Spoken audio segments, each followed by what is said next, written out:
Shut up! So, there's an imaginary line down the middle of the back seat. I'm this side, you're that side, I'm that side, you're this side, I'm this side of the line, you're that side of the line. Then you can't cross the line. Yeah, no, I get the point. And then I stick my hand over the line. No. Hey, he says, you crossed the line. I didn't. No. And I stick my hand across the line again and again. No. You crossed the line, he says. I didn't. I say, and I stick my hand across the line again. Mom! He crossed the line. I didn't! I say, and my dad's hand goes up to the side of his face, and The noise. my brother used to imitate it. If I was making a racket, my brother would walk round the house going, The noise. The noise. my dad couldn't stand any noise at breakfast. One, and it was the glare. He comes downstairs, sits down in the chair, opens up the newspaper. You can't see him. All you can see is his hand. It comes out from behind the newspaper. We used to stare at the hand coming out, grabbing the cup, disappearing behind the paper. Once, my brother moved the coffee cup. He goes,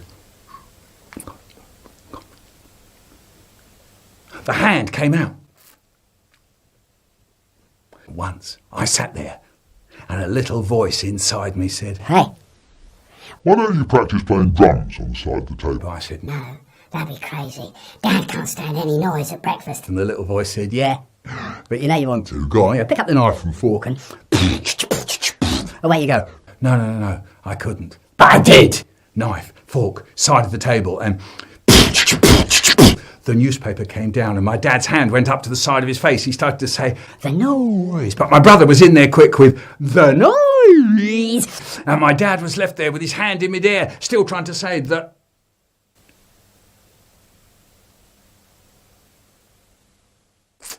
Dinner time, Eddie, I say. What do you want? Beans, says Eddie. No beans. And he says, beans, beans, beans, beans, beans, beans. He turns into the little fat iron bar again. Beans, beans, beans, beans, beans, beans. In front of my eyes, he becomes a screaming demon. You're a torturer. You're horrible to babies. They're in pain. The noise of Eddie is getting into their bones. I want to yell my head off too. You And I got all these slices.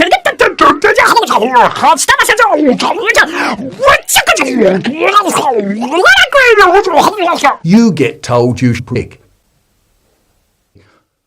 Then the snatch Fugel arrives. Eddie, look who's come to get you. He looks, and he stops howling. I am terrific. Big Tony was terrific, and Big Tony's go-kart was terrific. And because Big Tony was very big, no one said, Big Tony, you're not terrific. And that was that. He could make the wind blow in his hair. He could make the wheels of his go-kart go. And he went as he went past. Terrific. Haribo's dad said, no. Big metal staples. And he gave us some. He said they were heavy duty. Heavy duty? That sounded terrific. So then we tied cord round the front crosspiece, but Haribo's dad said, no, use the handle, pram handle. Control. Wow. That sounded. Terrific. Our go-kart was ready. So we took it up to the top of Moss Lane. And Haribo said, I'll steer. And he did. It was fantastic. The road went blurry. Can I have a go? Haribo said, no. Oh, go on, I said. No, he said, you've never done it before. Oh, go on, Haribo, let me have a go. Go on, I mean. Blimey, come on, Haribo. Go on. No. Okay. Don't worry about it. Now look out, won't you? Yeah. I know. And away we went. Hair. Yeah. The wheels. Yeah. Me. Yeah. But Halfway down Moss Lane, there's Moss Close, and that's where the road curves. I saw Moss Close coming up really fast. Steer! Shouts Haribo. Steer, you big wally. And the whole world went round once and twice and 3 times, and my head went rolling down the road, pulling me after it. Haribo was crying. I breathed in, and it kind of whistled.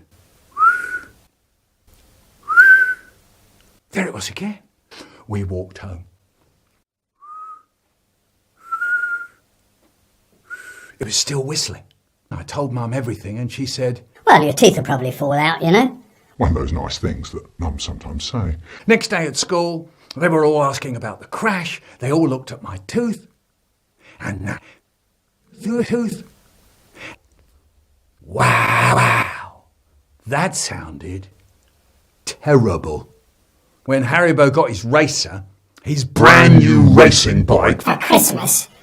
I didn't ask him for a go on it. No, I didn't, no. Yeah. No, I didn't. I wonder why. Oh, go on. I'd love a torch.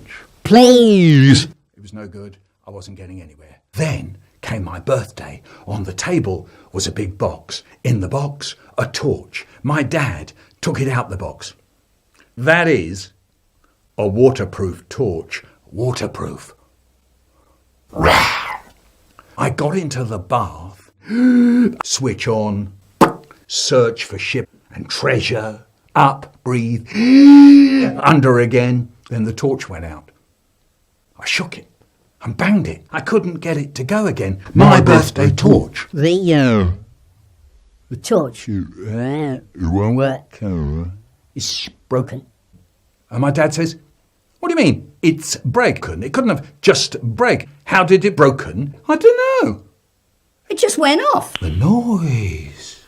You must have been doing something with it. No. It just went off. Just try telling the truth, will you? How did it break?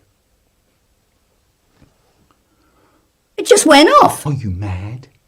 Ruined. Completely ruined. For weeks and weeks, he nags a stupid that he wants one of these waterproof Torches, and the first thing he does is wreck it. How long did it last? Connie, how long did it last? 3 minutes? 2 minutes? 2 minutes? 3 minutes? These things cost money, you know. Money. It just went off. We walk into the shop. My dad goes up to the man at the counter and he says, you see this torch? It just went off. It's broken. So the man picks it up. Well, it couldn't have just broken, says the man. How did it break? And my dad says, It just went off. oh, come on, says the man. These torches don't just break down. So I said, well, actually, I was in the kitchen and I got a hard kick on the ankle from my dad. I was in the kitchen and... It just went off. So the man said that he would take it out the back to show Len. He came back a few minutes later and said that Len couldn't get it to work either. It just went off. You'll have to have a new one, he says. I should think so too. Thank you. Outside the shop, my dad says to me, what's the matter with you? Are you crazy? You were going to tell him all about your underwater swimming fandango, weren't you? Blabbermouth. Stand by for the dive bomb. Wow. Did you see that one? We piled up all the cushions in the corner so you could go tunnelling along the wall, round the corner, back to the chair, next to the settee, jugga, jugga, jugga, jugga, jugga, and banging your feet on the floorboards, thudder, thudder, thudder, thudder, thudder. Great! Now away we went. Stand by for dive bomb. Woo! Bouncy, bouncy, bouncy, bouncy. Red Devil! Yahoo! The doorbell. It was the man from downstairs. Is your father in? No, I said. Tell him. It just went off. Yeah, I said. I shall tell your mother and father. It just went off. You'll see. I dashed back to the front room. They looked at me for a long time. That was the man from downstairs. He says we've bust his light or something. It just went off. Blimey, one of them says. You're in trouble. Yeah. Rose is in trouble, they said, and they got up off the floor and dashed out the house. You can bet they didn't hang about or anything.